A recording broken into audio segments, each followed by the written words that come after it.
Pozdrav ekipa, evo nas na još jednom od naših putovanja. Trenutno se nalazimo u Mariposi, jednom malom mjestu blizu Yosemite nacionalnog parka u Kaliforniji. Kako smo došli ovdje? Koristili smo ovu Teslu, rentali smo ju preko Turo aplikacije. Riječ je o Tesli Model 3.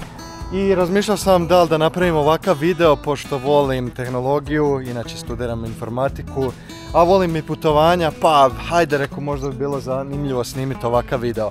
Ovaj video će služiti kao tutorial za ljude koji ovako rentaju ovaj auto po prvi put ko mi, neke osnove o Tesli i to, ili za osobe koji prvi put ulaze u auto pa žele znati malo nešto više. Pa za početak, kako ulazimo u auto, koristimo ovu karticu. Postoje mnogi načini, vjerovatno i Tesla aplikacija i tako dalje.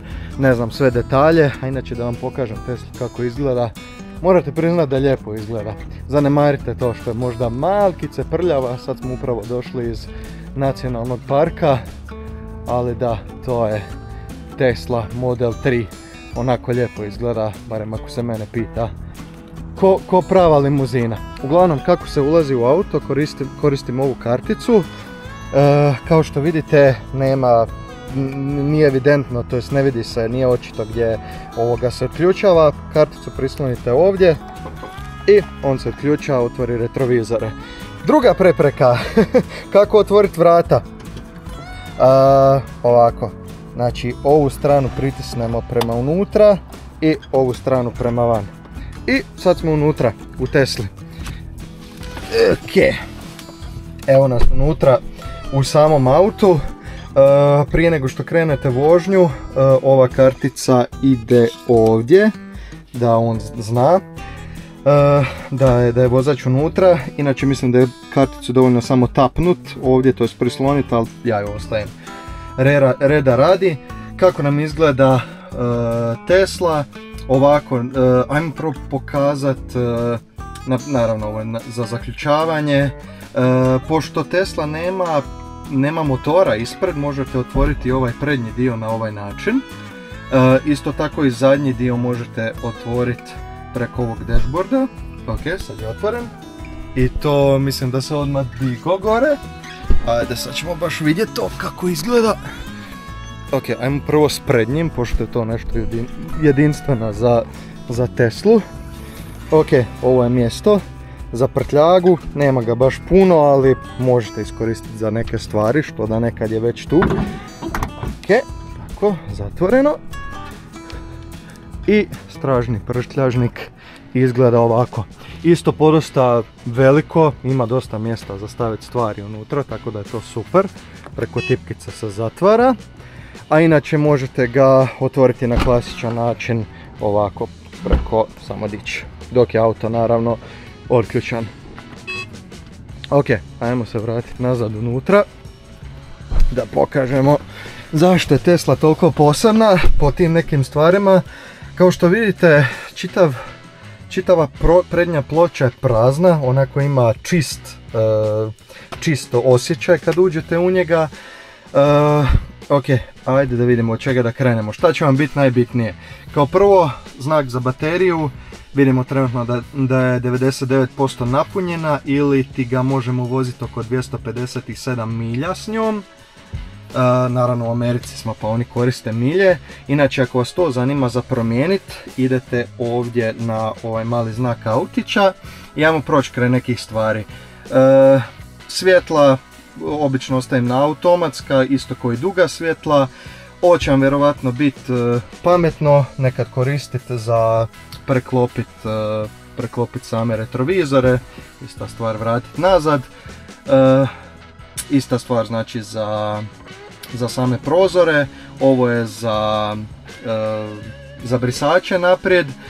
Ovo će vam biti isto jako korisno, znači za podešavanje retrovizora, to sam ja morao napraviti kad sam ušao u auto. Koristite ovaj tu dugmić, dobro sad je malo volan nakrivo, ali koristite uglavnom ovaj dugmić kako bi podesili gdje želite retrovizor, isto tako lijevi, desni, ima tu još nekakvih opcija, nećemo kroz sve to prolaziti. Kako otvoriti ovaj glove box, to jest mjesto kod suvozača, pritisnete ovdje i on se otvori. Šta onda imamo? Imamo za svjetlinu, znači za svjetlinu samog zaslona. Dynamics, neka akceleracija, to jest kako ubrzava, volim to ostaviti na chill. Još neke stvari koje nam nisu toliko bitne. Punjenje, snimit ću poslije kako izgleda samo punjenje. Autopilot, jedna od zanimljivih stvari, to ću isto malo poslije objasniti. Da vidimo ali imamo tu nešto što je pretežito bitno, ne, locks ne. Headlights, da, to je ista stvar, možete pauzirati u bilo kojem dijelu videa da pogledate. Da, ovo pod display, znači možete mijenjati, na primjer ja sam promijenio da nam prikazuje sate u 24 satnom formatu. Distancu sam ostavio u miljama jer ne želim gledati kilometre po satu ako mi znakovi govore milje po satu, ali temperaturu sam prebacio u Celzijuse i pritisak u bare. Ovo isto nije previše bitno, ni ovo, barem za prvi put možete se igrati, tu ima milijun postavki. Bluetooth, to će vam biti možda korisno, ovo je moj mobitel ako se budete htjeli spajati pa puštati nekakve pjesme i to. Ima i tu mali gumbić, ne znam je li to po default tako ili nije. Uglavnom šta još imamo ovdje, jako bitna stvar, navigacija vam je tu u gornjem desnom kutu, ne znam koliko vidite, pritisnite ju i možete ju koristiti naravno za sve neke normalne stvari. Gdje smo bili sad, na primjer u Yosemite-u, na Tunnel View, imate naravno navigaciju i piše vam tu dole koliko će vam treba do te destinacije, koliko je to udaljeno i koliko ćete baterije imati, znači imat ću 76% baterije kad dođem tamo. Otprilike, poprilično je precizan što se to tiče. Ako želite dodat, na primjer zaustavljanje, na primjer vidio sam da ga trebam napuniti, odem na charging i dodam na primjer ovaj charger u Mariposi. Kako bi mi ga dodao na put, znači prvo da odemo do chargera, to je do punjača, pa onda tek tamo gdje trebamo ići. I end trip je ovako. Šta još trebate znat, ovo dugme inače podešava glasnoću, ovaj gumbić tempomat podešava, ne znam za šta se još koristi, osim ovako za postavke neke specifične. Ovdje imamo naravno žmigavce. Naravno to ne moram ništa objašnjavati kako se koristi. Što se tiče svjetla dugih, kratkih, kažem sve sam stavio na automatski pa to ni ne koristim, auto to relativno dobro prepoznaje. A vidite šta imamo ovdje, jednu ručkicu, znači s desne strane je ručkica za mijenjanje brzina, to jest pošto auto ima automatski mijenjač, imamo reverse ili ti ga rikverc, neutralno i drive ili ti ga vozi. I ovo skroz dole vam je tempomat, kad jednom pritisnete prema dole, a kad drugi put pritisnete onda se uključi autopilot. I imamo ovdje sa strane, vidite da piše park kad ovo stisnem. Pokazat ću vam kako to sve funkcionira kad krenemo na put sutra. Inače da vidite u stvari koliko ima mjesta za noge, podosta je udoban auto i na vozačevom i suvozačevom mjestu. Ovdje pazite, ja kad spuštam uvijek i ovaj dio odglavim, zato što je magnetski, onda ovo napravim u stvari, pa možda malo pripazite, možda sa sredine probajte prebacivati prema dole. Imamo lijepi pogled gore, to jest imamo, znači nije otvoren krov, ali je stakleni krov ili koja god je to legura, i iza kao što vidite ima podosta mjesta za sjedi, tako da što se tiče tih nekih stvari je super. Ok, želim vam pokazati kako se puni Tesla, došao sam tu na Supercharger Teslin, ovako izgledaju, inače tu vam se nalazi na svjetlu, ovako pritisnete i izađe van, ali bolji način koji ja to volim raditi je uzeti ovaj punjač, to je kabel od punjenja, imate tu jedan dugmić, pritisnete ga i tako. Ok, logo bijele boje, ukopčamo ga, sad je plave boje, znači da se naš Tesla priprema za punjenje i svijetli zeleno, znači punimo Teslu. Super! Ok, odmah se otvorilo ovako upute za punjenje, to jest informacije o punjenju. Ovdje su nekakve bitne informacije, na primjer da imamo još 30 minuta do kraja punjenja. Ok, evo baterija je blizu 100%. Potrošili smo oko 36 kWh, 46 centi je po kWh, znači od 40% do 100, $16,5 je ispalo. Da, 99%, s tim možemo 257 milja preći. Inače, ne znam kako se to točno plaća, pošto nismo mi vlasnici, vjerojatno se poveže nekako račun preko aplikacije i karticu, pa automatski samo skida, ne morate plaćati svaki put, to jest ne morate prislanjati ili koristiti karticu svaki put kad dođete na punjač. Ne bih ja bio ja da nisam išao ručno računati potrošnju. Kad smo završili naš put i vratili Teslu potpuno napunjenu, napravili smo ukupno s njom 532 milje, što vam ispadne oko 856 km. Stigao nam je i račun za sva punjenja na punjačima, koji je iznosio $72. Kad još i to pretvorimo u eure, ispada da je naš Tesla Model 3 trošio €7,76 na 100 km.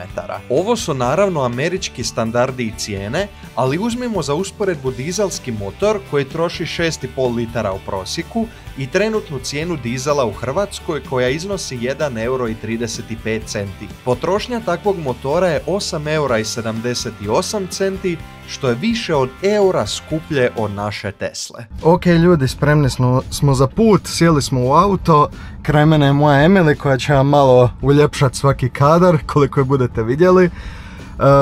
Ovako, znači idemo prvo u neutral, to je stavimo pokazati od parkinga, znači trenutno smo u parking modu. Tako ćete startati naravno svaki auto, pritisnete kočnicu i skroz dole povučete ovo desno za drive.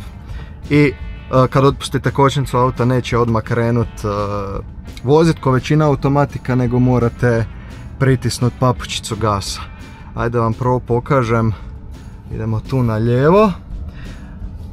Znači pritisnem gas. Ok, nećemo pogaziti čovjeka. Držimo znači gas i čim ja pustim papučicu gasa, auto počinje kočiti. To vam je jedna specifična stvar za Teslu, na to ćete se morat naviknut. Doduše neće do kraja zakočiti, nego će zato ćete morat koristiti naravno papučicu kočnice da se skroz zaustavite. Ok, idemo na put, navigacija je ovdje kao što možete vidjeti. Neću previše paziti šta snimam i tako dalje i kako to izgleda, nadam se da izgleda dobro, nego ću paziti kako vozim primarno, naravno. Kao što vidite, palim žmigavac za lijevo i pali se i kamera. Ok, ajmo.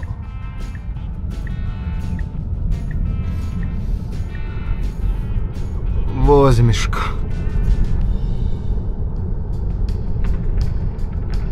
Tako, ugodna vožnja. Inače na displeju, displej prati koliko je ograničenje. Ako možete vidjeti, piše 35 milja na sat. Međutim, taj sustav, koliko sam popratio, ne radi baš svaki put kako treba. Kao što sam rekao, znači pišu milje na sat. Ako želim uključiti tempomat, sad je relativno ravna cesta, pa hajmo to napraviti. Pritisnemo jednom ovo prema dole. Sad je 40 milja na sat stavljeno ko maksimum. S ovom desnom ću malo to adjustat da bude, ajde nek bude 38 maksimalno. A sad, pošto je ravna cesta, mogu vam pokazati kako funkcionira autopilot. Znači pritisnemo dva put ovu desnu. Kao što vidite, tu se pojavi mala duga. I evo sad ćete vidjeti da auto u stvari sam stoji unutar trake. Mislim da se ovo plaća dodatno kao sama funkcionalnost na auto, nisam 100% siguran. Inače možete me vidjeti kako izgledam tu ko debil na retrovizoru, jer imam akcijsku kameru na glavi. Uglavnom, kad koristite autopilot, preporučam uvijek da imate ruke na volanu, zato što, evo vidite, 45 ograničenje, tu ostaje još uvijek 45, ali ćemo mi sad povećati. brzinu na 45. Ok, 55 limit, tu već piše da je 55. Idemo povećati, idemo se voziti.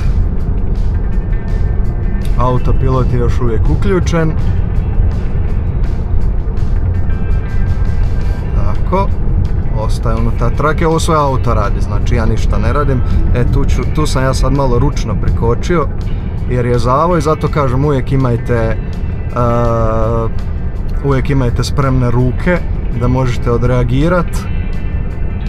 Ok, sad tu je opet ok, pa dva put povlačimo, uključujemo autopilot. Inače na ovakvoj cesti ne bi koristio autopilot, koristio bi na nekoj cesti sa tipa na highwayu, to jest u Americi je highway, freeway, kako više, na našem je autoput.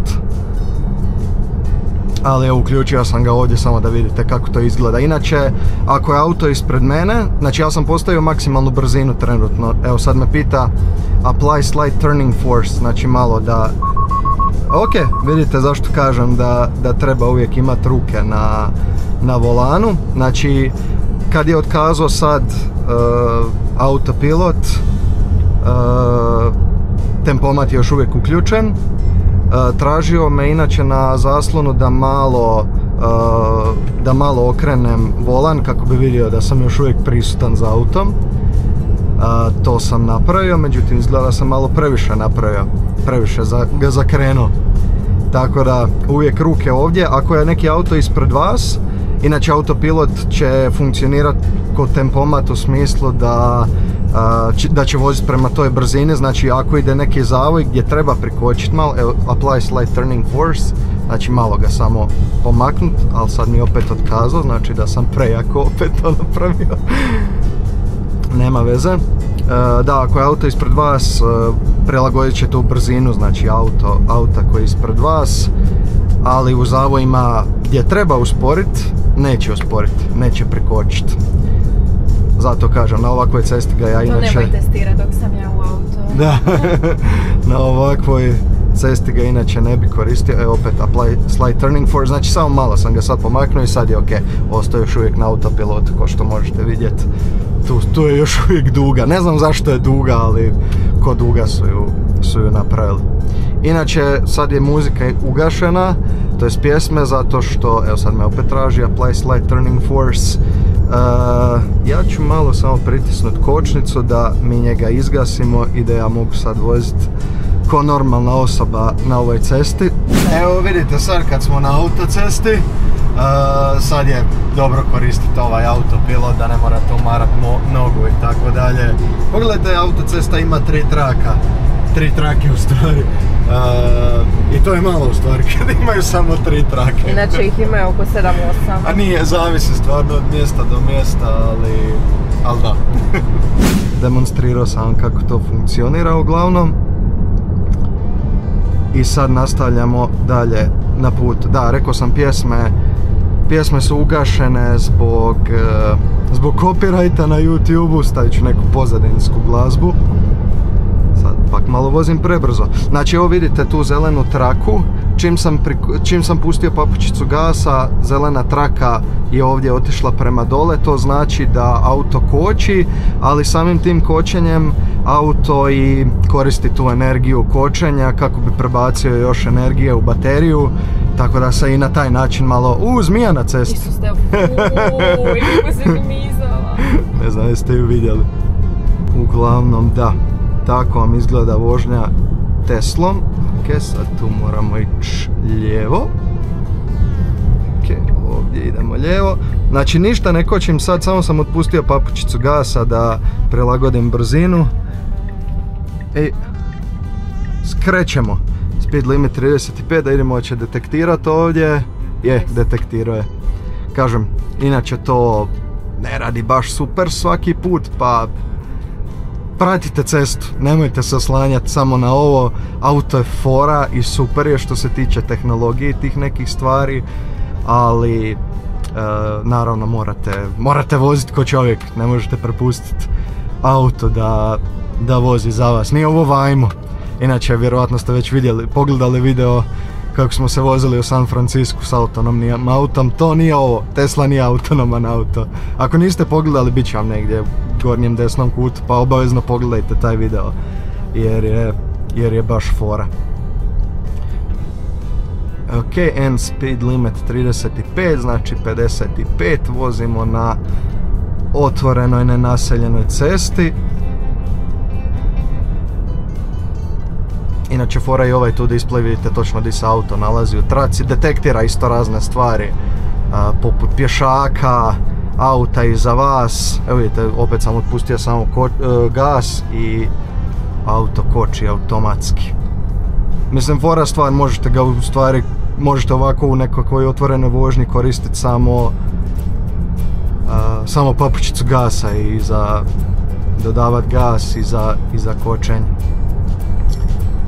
Tako da je to baš fora, iza nas nema nikog. I to vam je uglavnom to, ljudi. Mislim da sam vam pokazao sve što se pokaza. Da, za Teslu sad je ovo otvorena cesta. Vozimo se iz Yosemite-a prema San Francisku.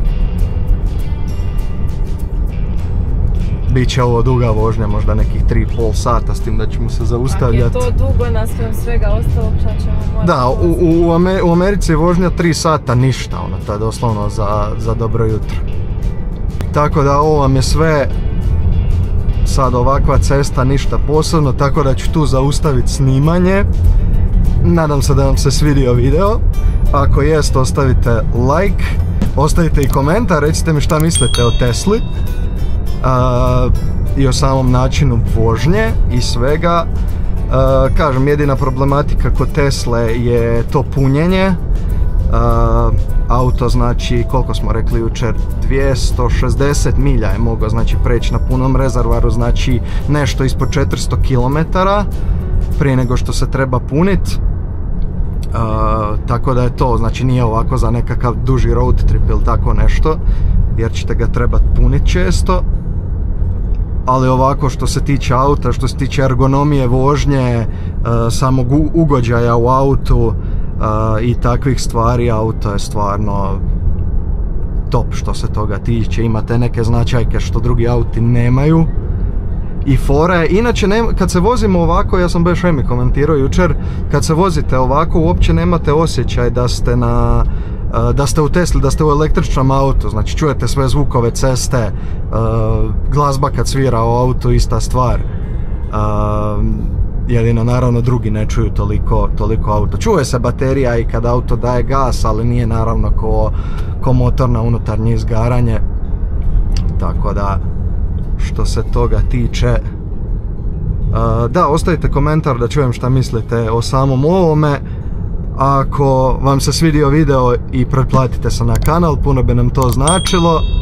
A mi se vidimo u nekom od narednih. Pozdrav ekipa!